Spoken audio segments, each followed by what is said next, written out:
Hey, what's going on? We're recording. So, welcome. What I want to do in this lesson is go over some of the words that might give you difficulty when you're reading the article. I looked them over. I thought, ooh, these could be tough. So, let's talk about them. So, the first one is meanwhile. Meanwhile, and this is a good one to know because authors will often use it when two things are happening at the same time. So let's say you have a brother and a sister, and maybe we'll just call him brother. The brother is eating dinner. Let me say that correctly. The brother is eating dinner. Meanwhile, the sister is practicing her flute. So two things happening at the same time. It's a good word to be able to use in your writing. Meanwhile, so two things happening at the same time, and they're often not happening in the same room. The next one, habitual. And it's a done or doing constantly or as a habit. And that's how I remember this word, like habit. So this happens consistently. This happens often. A lot of times you will hear he is a habitual smoker. You should not smoke. Habitual. He does it all the time. Habitual is often a bad thing, by the way. It's a way to describe something bad. He is a habitual liar. So they just have a pattern of lying. Habitual. Yeah. Rarely do we ever use habitual for a good reason. In fact, I can't think of one right now. Let me just make this a little bigger so we don't have this distracting ad. Prominence. And another way to think of prominence is importance. So if something is important, and you'll often hear, let me just write this down. I think I can write this down. Yeah, I'll just put this. You might see like rose to prominence. That's often a term that we use at the same time. So after the hit song, she rose to prominence. So she became very famous too. Prominence is also has a little bit of fame to it. So it's a little bit famous, but definitely important. After the big political race, she rose to prominence and would eventually become president. So, of course, this is in the future because we have never had a female president. Maybe one day, but rose to prominence. You will hear that quite a bit. Like they were not that important, not that famous before, but then they became famous. And in the article we read, Amanda Gorman, I think she was like kind of well known, but after the president's inaugural ceremony where she recited her poem, she definitely rose to prominence after that. The next one after prominence is, speaking of inaugural, not an easy word to say. Inaugural means first or the beginning. So next year, the school year will start in August. So you could say the inaugural day of school is August 27th. I'm not sure if that's correct, but inaugural, it means the first. Baseball season, if you watch baseball at all, the inaugural pitch, I'm sure happened. I didn't watch it, but sometime yesterday, there was that first pitch to start the season, inaugural. But in the article, you will hear it referred to as like President Biden's inaugural address or inaugural ceremony. So the first day, the first hour at noon on January 21st, when President Biden like became president, he did it at his inaugural address where he addressed the crowd for the first time as president. So inaugural, whenever you see that, think of first. The next one, resonated. To be touched deeply. Resonated. Hang on, it's the wrong screen. This is the right screen. resonated, to touch deeply. So you might hear a song and that could resonate with you. So it makes you have all the feels, as we say. Maybe after reading Amanda Gorman's poem, you could say, wow, that really resonated with me. I really felt something after hearing that. So maybe you see a story about another person like your age and they did a good deed. That story might resonate with you. And you may say, oh, I want to do something similar. I want to do some good things around my community as well. Resonated. You read something, you get all the feels. Maybe it changes you, maybe not, but you definitely get the feels. It resonates with you. You understand it. You connect with it. Centuries. I just wanted to do this one as a review because cent, 100. We got 100 cents and a dollar. Centuries. 1 century is 100 years. So therefore, centuries, hundreds of years. Hundreds of years. All right, this next one. Wake. We talked about this in class. This is a surprisingly difficult word because it can be used at least 3 different ways. And in the article, it's not used in the 2 most common ways. All right. So you might wake up, right? You know that. After a person passes away, they might, well, they don't, but their family will have a wake for them. So a ceremony where you say goodbye to that person, like a funeral. My uncle passed away yesterday. His wake is next week, something like that. But this is where it can get difficult, this one. So think of a boat, think of the water, think of the boat rushing through the water. Behind the boat is where you'll find the wake. And that means a disruption of the water, the wake. Oftentimes it's like a V, the boat's wake. Well, we can use it in other ways. Let's think of a storm. Often it's something that is disruptive, something that will cause upheaval. That was one of our words last week, upheaval. So let's talk about a storm. You might hear that quite a bit too, in the wake of the storm. In the wake of the storm. Let me write that. In all caps. We don't need all caps. In the wake of the storm. Blah, blah, blah. So remember, whenever you start a sentence with in English, you're going to need a comma before the subject. So this could be the beginning of the sentence, but you need that comma. I put the comma in there. So in the wake of the storm, the people had to pick up their lives. So if it's a major storm and houses are all destroyed, in the wake of that storm, in the aftermath, what's left over, people's lives are probably going to be ruined for a while. So they might have to pick up their lives. They might have to try to rebuild in the wake of the storm.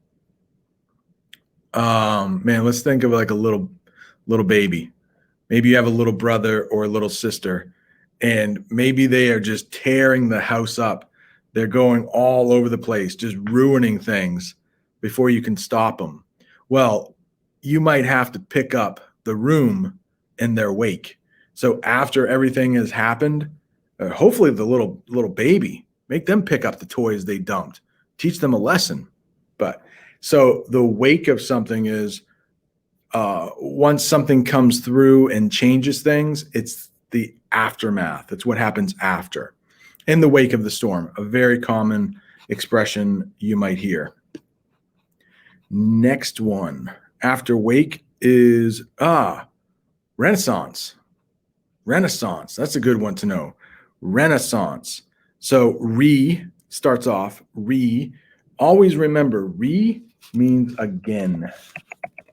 Okay. So my shoe came untied. I have to retie it. Renaissance is from the French, meaning rebirth. In English, A lot of times we'll have this word natal. Natal. Not sure if you've ever heard of natal, but mothers have to be very careful about prenatal care.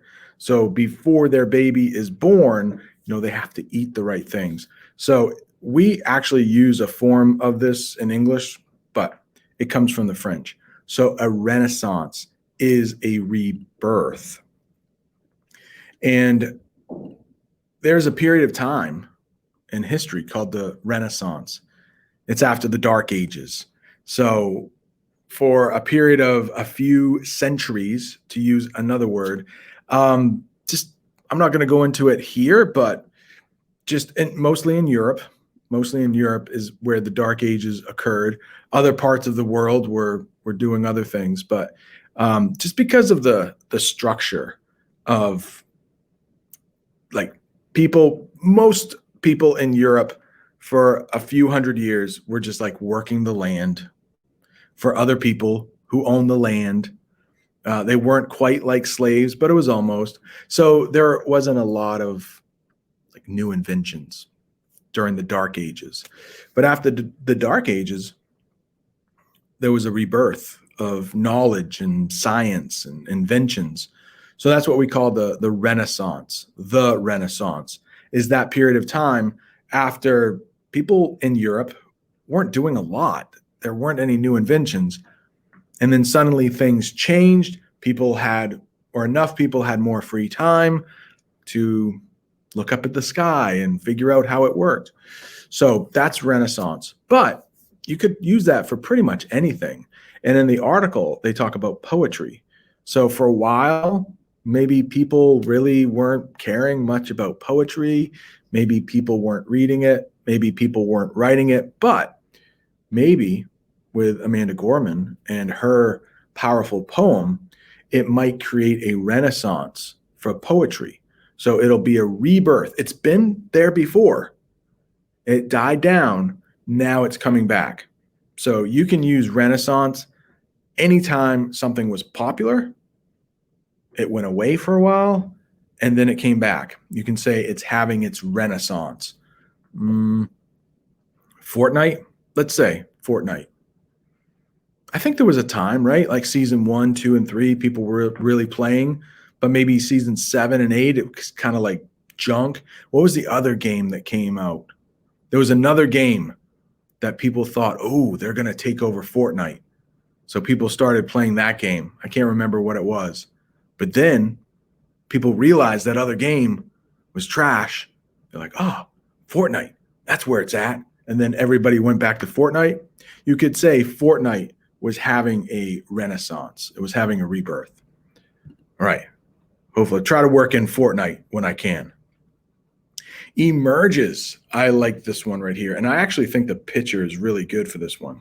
So emerges. It means move out or away from something. Come into view.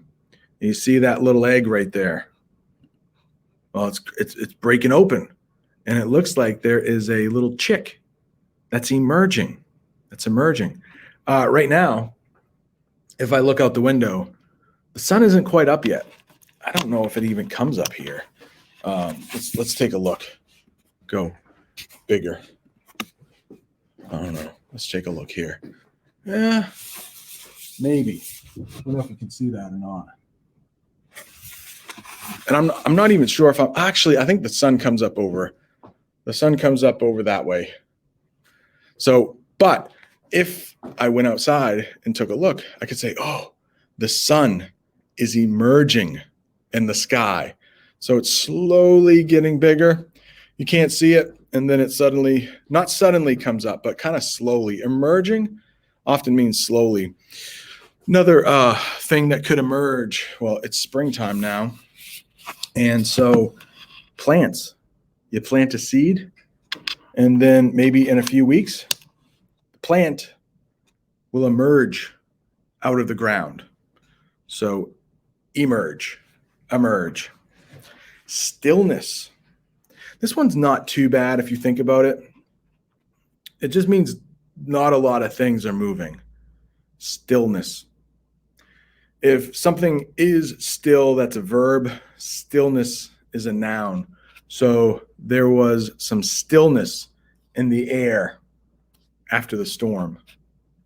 So maybe in the wake of the storm, let's say that tornado again, the tornado comes through, messes everything up, really loud. A lot of people have described a tornado sounding like a train comes through. Luckily, I've never experienced a tornado. I've been on the ground when a tornado has gone overhead. It was very loud, but I didn't quite hear a train noise. Some people say that. But after the storm, maybe people are just figuring out what's going on. And there could be a stillness, no noise, no movement, especially after the storm came through and there was a lot of movement. So after, it's just kind of some stillness and people are trying to pick up their lives. So stillness. A lot of times, in class, some people get uncomfortable by stillness. If there's a stillness in the air, like I've had students, maybe you're one of those students, you say, so quiet in here. Some people can get a little unnerved from stillness. So just a quiet time. Maybe you like to experience stillness when you wake up. Just need a couple minutes in the morning to collect yourself. Probably not though, right? Probably not. Probably hard for you to get out of bed. The last one. Is this the last one? I think it might be the last one. Rapid. No, this is not. We got a few more. Okay. Got 3 more. So rapid, meaning fast. That's not too bad. You can see that guy running. So when you say run though, it almost implies it's rapid. But you could say he or she rapidly walked down the hall. So I changed that a little bit to rapidly. It's an adverb, rapidly, and it will describe a verb, walked, rapid. Just know fast. Man, when you go into a restaurant and you order some food, most of the time you want that food to be delivered rapidly, right? Because you're probably hungry. You want it to be done quickly. So you'll often hear rapidly to describe a verb of some sort. That one's not too bad, right? The next one can be a little bit bad, and that is alluding. Alluding. When you don't come right out and say something, that can be alluding. When President Biden gave his speech, he alluded to a lot of past presidents. So saying that they had set up a good foundation for him. He may not have said President Obama, which is the president he served under, but he could have alluded to President Obama without actually saying his name. But he might say there was a great man that I had the pleasure of serving 4 years ago.